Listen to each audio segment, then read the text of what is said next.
네, 안녕하세요. 저 영어 강사 문희진이라고 합니다. 네. 오늘 이렇게 많이 와주셔서 너무나도 감사드립니다.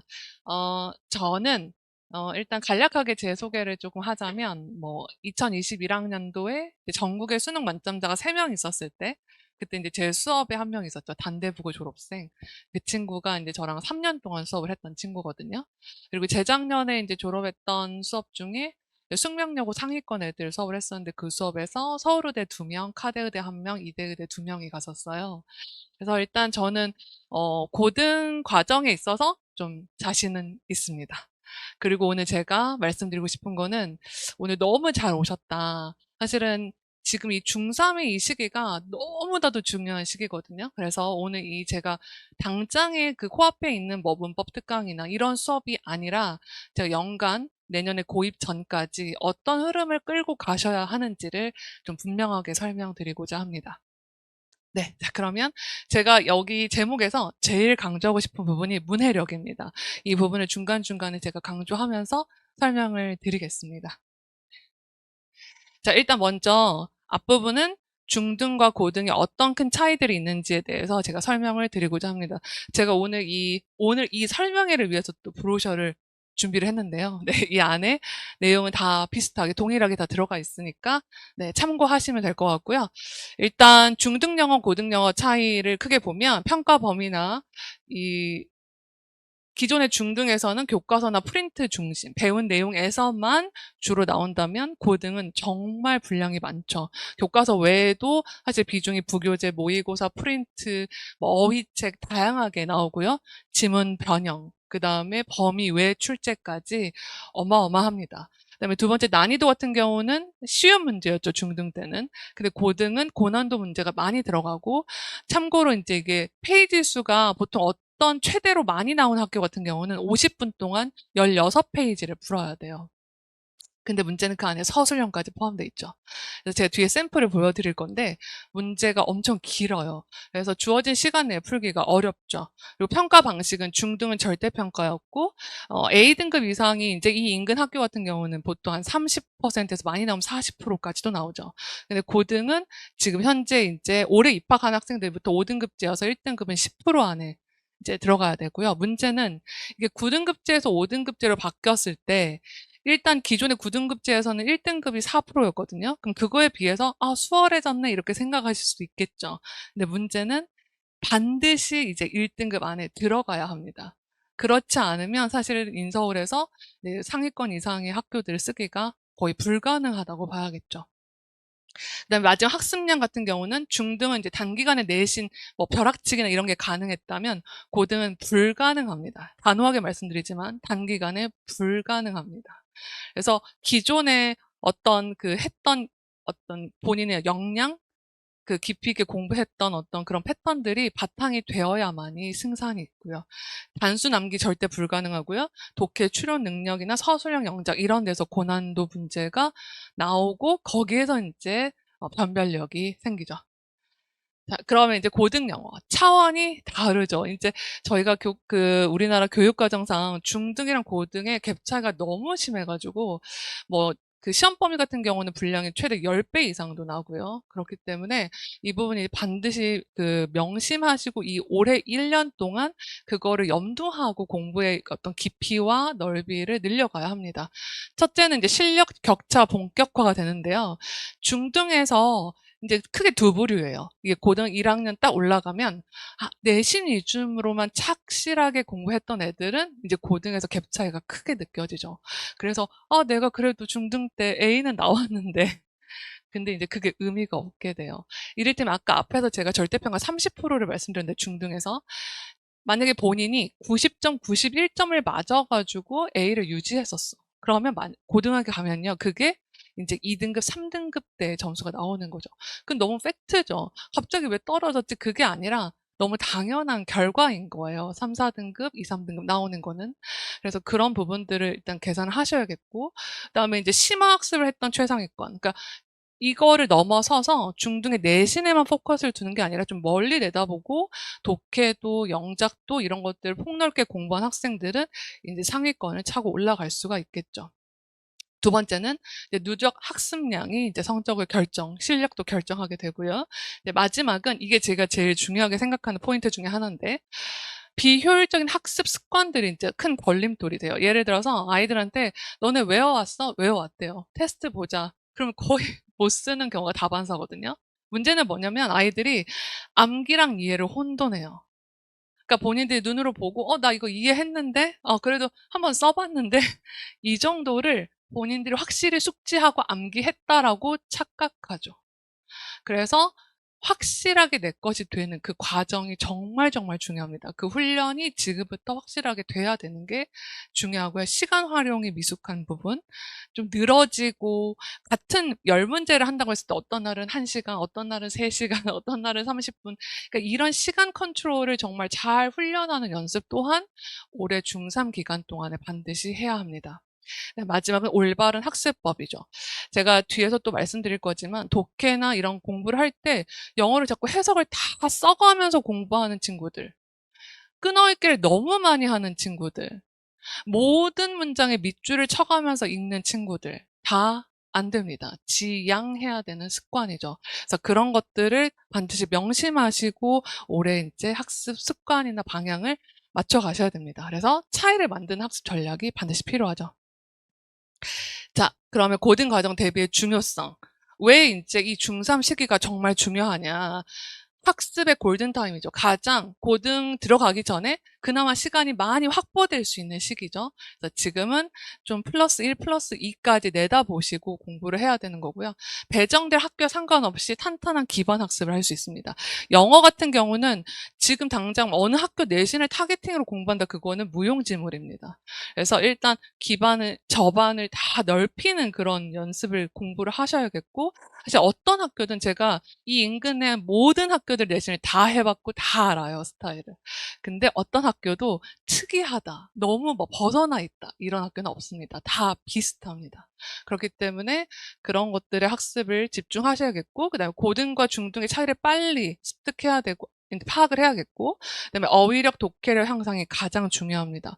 문법만 계속 하고 있다가는 큰일 납니다. 그래서 문법은 정말 초반에 빨리 마무리를 하고 이제 중3 하반기부터는 영작, 구문, 독해, 어휘 이런 것들을 더 심화 과정으로 접근을 해서 조금 폭을 넓혀 가야겠죠. 마지막은 학습 태도와 방법을 미리 읽히는 훈련을 해야겠죠. 자, 여기서는 이제 제가 고등 내신의 기출문제를 살짝 담아놨는데요. 이제 뭐 모든 학교는 아니고 대충 몇 개 학교들만, 이게 지금 이제 글씨가 너무 작아서 언어다 보니까 그냥 이미지만 한번 참고해 보시면 좋을 것 같아요. 이게 지금 지문 하나입니다. 휘문고 내신 기출문제고요. 이것도 지문 하나에 이제 문제가 이렇게 배치가 돼 있죠. 모든 학교에 공통적으로 고난도 유형이자 나오는 문제 유형이 이게 오른쪽 하단에 있는 그 요약문인데요.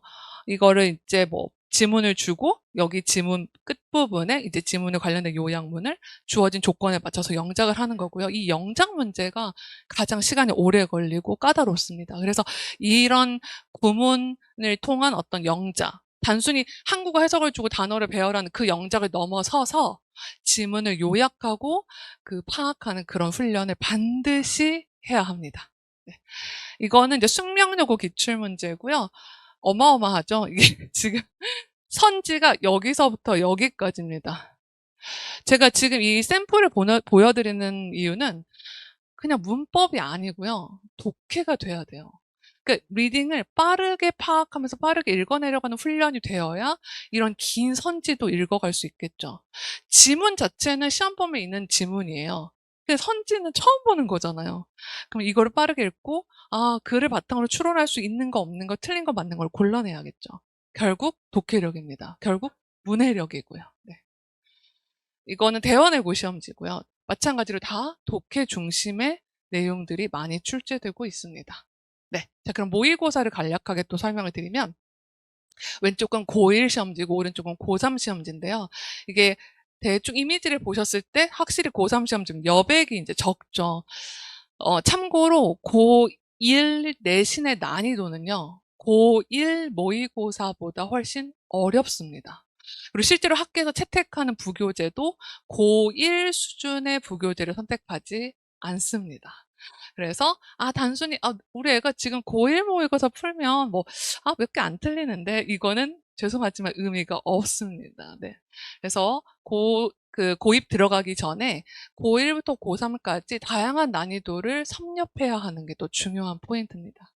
자, 이걸 좀 확대해서 보자면 여기에 좀 표시가 좀 잘 안 보이긴 하는데 제가 해놨긴 했거든요. 이게 한 문장의 길입니다.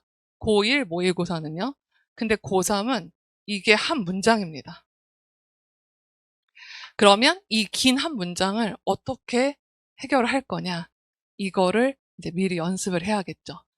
자, 그러면 지금부터 이제 제가 본격적으로 앞부분 이제 고등과 중등의 차이나 포인트를 설명드렸다면 지금부터는 어떻게 학습을 해야 되는지 한번 설명을 드려보겠습니다. 언어의 기본 학습 방향은 문법과 어휘가 베이스, 소스이고요. 이게 쉽게 말하면 반찬이죠. 메인 디쉬로 가는 건 이 네 가지죠. 이 네 가지 중에 가장 중요한 포인트는 독해와 쓰기입니다. 이 두 가지 영역이 문해력이라고 하죠. 사전적 정의로. 그래서 왜 저희가 뭐 초등학생이나 뭐 학교를 이제 잘 이제 그 학습을 많이 못하신 어르신들, 한 연세가 많으신 어르신들은 한국어로 말하고 듣고 하는 건 문제가 없죠. 근데 글을 읽고 쓰는 건 어렵죠. 저희 한국 사람인데도 아이들 국어 영역 100점 못 맞아서 되게 전전긍긍하잖아요. 문제는 이 독해 쓰기, 이 문해력을 영어도 마찬가지로 이제 발전을 시켜야 되는 거죠. 여기 학습을 좀 더 주안점을 두고 해야 되는 게 포인트입니다. 지금부터 제가 네 가지로 그래서 그 방향을 구체적으로 설명을 드리면요. 첫 번째, 풍부한 어휘력을 강화시켜야 됩니다. 중3 기간 내내. 여기 지금 제가 예문을 4개를 넣어드렸는데요. 이걸 다 읽진 않을 거고요. 여기 있는 단어만 살짝 보시면 아이들이 기존에 너무 그 표제어나 되게 기본적인 단어, 그 뜻만 가지고 약간 죄송합니다. 이렇게 조금 쉬운 말로 뭉개려고 하죠. 대충 그냥 찍거나 이럴 거야 막 이렇게. 그렇게 해서는 한계가 있습니다. 이게 전부 다 평가원, 기출 문장에 나왔던 단어들이고요.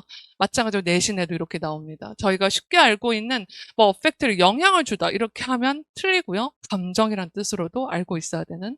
그래서 이 네 가지 전부 다 뭐 예를 들어서 넣은 거지만 단어를 그냥 하나의 뜻이 아니라 다양한 뜻까지 다 섭렵을 해야 되는 게 중요 포인트입니다. 그래서 제가 수업 시간에 이제 이게 단어책의 샘플인데요. 아이들이 단어책 공부를 할 때, 단어 공부를 해올 때 가장 안 좋은 습관이 뭐냐면 수업 오기 전에 혹은 막 벼락치기로 3, 4시간씩 책상에 앉아 있어요. 그거는 아무런 의미가 없어요. 제가 아까 방금 전에 말씀드렸지만 어휘랑 문법은 소스일 뿐이라고 했죠. 소스를 메인 디시처럼 막 3, 4시간씩 앉아가지고 외운다? 그거는 비효율적이죠. 그래서 어휘 암기는 단시간에 짧게 자주 보는 게 제일 중요합니다. 자주. 어차피 까먹어요. 100%다 기억난다? 그건 AI죠. 사람이 아니죠. 어차피 반복을 해야 되고 어차피 자주 봐야 합니다. 노출이 잦아야겠죠. 그래서 단어책을 공부할 때도 자주 보고 자주 써보고 물론 쓰는 거를 많이 해라 그걸 강조하는 건 아니고요. 자주 책을 책으로 보지 않고 노트처럼 활용하기를 바라는 마음으로 제가 이제 샘플을 아이들한테 이렇게 보여주거든요. 자, 그래서 테스트는 이제 이런 식으로 네. 오른쪽에 있는 사진 같은 경우는 이제 문장을 주고 이 문장의 핵심 의미를 간략하게 설명해봐 이런 것까지 제가 이제 수업 시간에 시험을 봅니다. 자, 두 번째 방향은 어법입니다.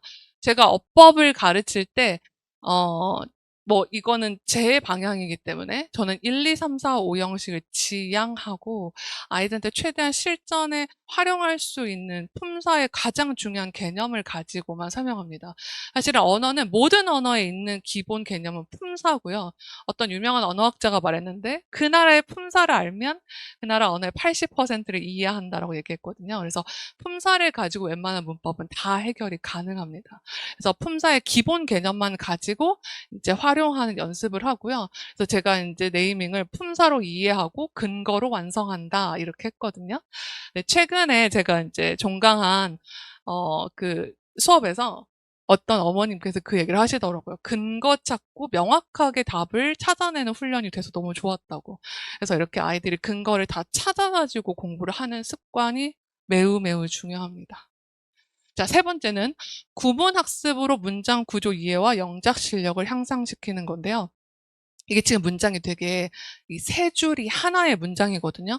길죠. 이거를 이렇게 조금 폭을 줄이면 더 길어지겠죠. 근데 이럴 때 이거를 하나하나 다 직역하는 게 아니고 이 구조를 빨리 파악해서 핵심 알맹이만 찾아내는 거예요. 예를 들어서 if an animal occupies a much larger territory 그러면 애니멀들이 테리토리를 차지하고 있다고.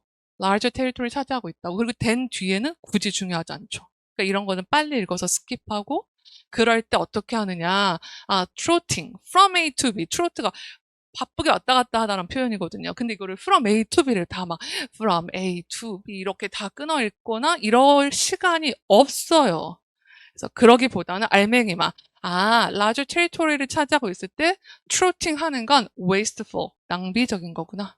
이 정도만 핵심 알맹이를 딱 파악하는 그 훈련이 필요합니다. 그러려면 구조가 한 번에 빨리 들어오는 그 구조를 파악하는 훈련을 해야겠죠. 연습을 해야겠죠. 이건 두 개 다 실제로 평가원 기출에 나왔던 문장이고요. 자, 그래서 제가 이제 구문에 관련돼서 이런 시험을 봐요. 이제 이게 좀 글씨가 작아서 잘 안 보이시긴 하겠지만 단어를 주고 그 단어를 가지고 문장을 영작하고 배열하는.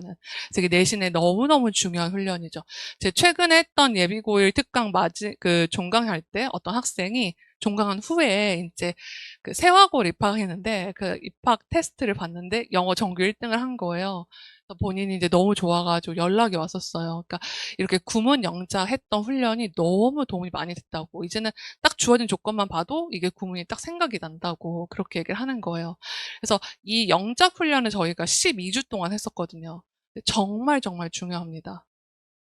자, 네 번째, 마지막. 제가 제일 중요하게 생각하는 파트입니다. 이게 이제 고3까지 반드시 염두하고 가야 되는 포인트고요. 자, 제가 이거는 조금 천천히 설명드려 보겠습니다. 너무 중요해서 독해를 할 때 단어 직역이 아닌 의미 이해 중심 독해를 해야 합니다. 자, 첫 번째 이 지금 문장을 두 개 위에 있는 두 개는 해석지를 지금 정답지 해석을 제가 같이 넣어놨는데요. 이게 실제로 전부 다 평가원 기출에 나왔던 문장들입니다. 그리고 여기에 지금 해석을 같이 그 평가원 해설지에 나와 있는 해석을 같이 넣어놨거든요. 그런데 이거를 글자를 하나하나 다 해석하면 오히려 무슨 말이지? 이렇게 됩니다. 자, 예를 들어 첫 번째 문제 보면 Generalization promotes cognitive economy 해서 이게 해석지에 일반화는 인지경제성을 촉진한다. 그럼 이렇게 되겠죠, 일단. 사실 이렇게 할 시간도 없는데 빨리빨리 이게 느낌이 와야 되는데 이렇게 써 있어요, 직역으로. 근데 제가 이걸 아까 독해 의역하는 시험을 본다고 했잖아요. 제가 이제 이런 문장들을 추려가지고 아이들한테 시험을 보게 하거든요. 이 문장의 의미가 뭐야? 간단히 설명해. 그러니까 어떤 학생이 이렇게 표시하고 생각 아래로 화살표 이렇게 써서 냈어요. 제가 너무 잘했다고 칭찬했어요. 이코노미는 여기서 절약이란 뜻이 있어요. 효율성. 커그니티브는 생각이죠. 그러니까 일반화라는 건 생각을 효율적으로 적게 하는 거죠. 저희가 일반화는 디테일을 다 따지는 게 아니라 이렇다라고 퉁치는 거잖아요. 그러니까 이 문장을 읽었을 때 이 이미지나 이 의미가 다 캐치가 돼야 돼요. 그래야 독해가 더 정확하고 빠르게 갈 수 있죠. 자, 두 번째는 되게 이제 유명한 문제인데 작년에 6월 평가원 고3 1.4% 1등급 1.4% 역대 최고 난도 시험지에서 31번 오답률 1위 문제의 빈칸 문장입니다. 제가 이거를 잠시 이제 좀 설명을 드리면 여기 문장에서 메시지의 빈칸을 뚫어서 냈었어요. 여기에 들어갈 단어를 골라라. 근데 제가 먼저 한국어 해석을 한번 읽어봐 드릴게요. 정보 콘텐츠가 물리적 매체에 풀 수 없게 고정된 아날로그 환경에서는 분명하다. 디지털 환경에서는 매체가 메시지 일부가 아니다. 웃음이 절로 나오죠. 그러니까 제가 이거를 뭐 비난하거나 그렇다는 게 아니고요. 어쩔 수 없죠, 사실은. 왜냐하면 다수에게 학습할 수 있는 어쨌든 해설지는 가이드라인을 제공해야 하기 때문에 너무 의역을 하면 이제 좀 영어 실력이 많이 부족한 애들은 뭐 혼자 습득이 안 되기 때문에 이렇게 할 수밖에 없긴 하지만 좀 너무하긴 하죠. 이렇게 해서는 독해를 이해할 수가 없습니다. 여기에서 핵심은 결국 제가 밑줄을 그어놨지만 아날로그 환경에서 인포메이션이 매체와 딱 fixed to 딱 붙어 있다. 아, 그러니까 그 아날로그가 이런 거잖아요. 여기서 글자만 딱 떼어낼 수 없죠. 그 뒤에서 디지털 인바이러먼트 얘기했죠. 그럼 반대로 생각해야겠죠. 아, 떨어질 수 있구나. 이거를 미디엄을 앞으로 썼어요. 그럼 뒤에 인포메이션이 나오겠죠. 그거를 is not part of, 이거를 부분이 아니다 이렇게 해석하는 게 아니라 얘는 별개다. 그러니까 문장을 읽었을 때 이게 이 말이구나, 이걸 이렇게 패러프레이즈 한 거구나, 이거를 떠올려야겠죠. 마지막 세 번째 문장에서는 보통 애들이 representation 하면은 representation 뜻이 뭐야? 그러면 애들이 대표 이렇게 representation은 설명이란 뜻이 있죠. 그래서 historical representation은 proliferation of representation이다. 이게 무슨 말이냐면 역사적 설명이라는 건 설명이 다양해. 이거를 이렇게 표현한 거예요. 근데 proliferation이란 단어 뜻을 밑에 주석에 뭐라고 줬냐면 지문에 증식 이렇게 써줬어요. 그리고 실제 해석지에 설명에 증식에 초점을 둔다라고 써놨어요.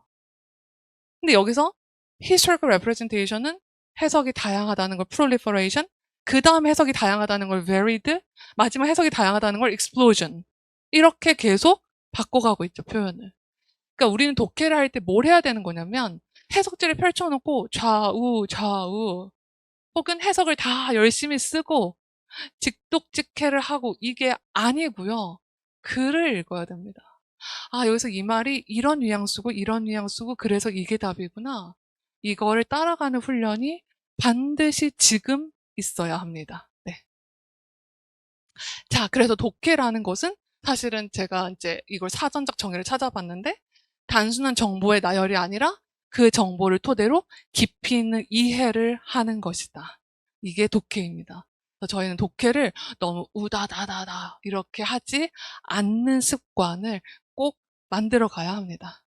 자, 그래서 제가 수업에 이제 독해 아이들한테 분석을 해오라고 시켜요. 그럼 이제 이미지만 이제 들어 있는 건데, 소재 찾고, 주제문 찾고, 답근거 찾고, 이런 걸 찾아와야 돼요. 그래서 글의 핵심이 어디인지, 글의 근거가 어디인지, 어떤 표현 때문에 어떤 게 답인지를 찾아오는 훈련을 이렇게 해야 됩니다. 자, 그럼 이제 막바지입니다. 네, 제 수업의 특징을 간략하게 설명드리면 브로셔에 다 있는 건데요. 단순히 문제풀이 하는 게 아니고 근거를 찾는 분석 훈련을 하고요. 수동적으로 일방적으로 앉아서 듣는 게 아니고요. 저는 수업 시간에 계속 시킵니다. 그래서 제가 첫 수업 때 진짜 혼자 열심히 하고 있는 게 아이들 이름을 외워요. 이게 이제 좌석표 써가지고 애들 이름 막 외우면서 계속 시켜요. 그래서 수업 때 그래서 참여하는 수업, 질문을 자유롭게 하는 수업이고요. 그 다음에 기본부터 실전까지 어휘어법, 구문영작, 독해 이 순으로 체계를 잡아가는 훈련입니다. 반복해야 되겠고요. 그 다음에 이제 첨삭, 채점 이런 것들을 다 개별적으로 해줍니다. 그래서 그거를 보완하는 공부를 하게 됩니다.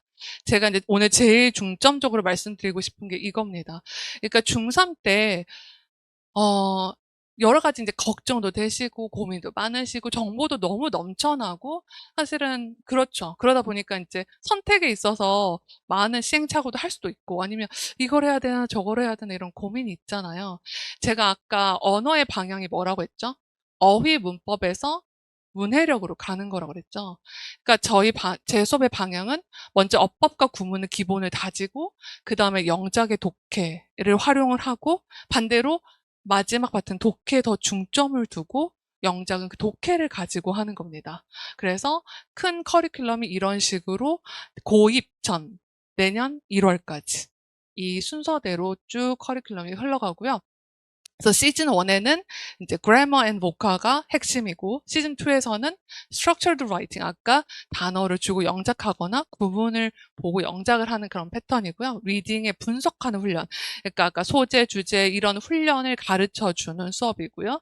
마지막은 이제 독해를 조금 더 어드밴스드, 좀 더 추론적 독해나 좀 더 고난도 독해를 하면서 이제 독해 지문의 요약 영작을 하는 패턴으로 이제 흘러갑니다. 그래서 이게 총 이제 앞부분 시즌 1은 8주 동안 8번의 수업 동안 문법을 한번 다 정리를 하고요.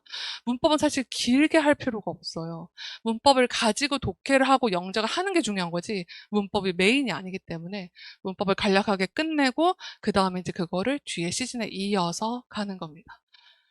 자, 다시 한번 정리해 드리면 문해력을 위한 확실한 방향은 첫째, 어휘. 어휘는 제가 모든 시즌에 계속 저변에 깔려있죠. 여기 보시면 얇게 이제 밑에 어휘는 계속 꾸준히 간다라고 써있죠.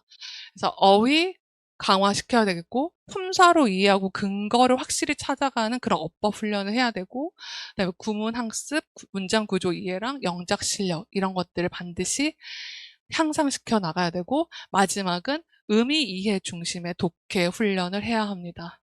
네, 그래서 제가 오늘 드리고 싶었던 말은 여기까지입니다. 감사합니다.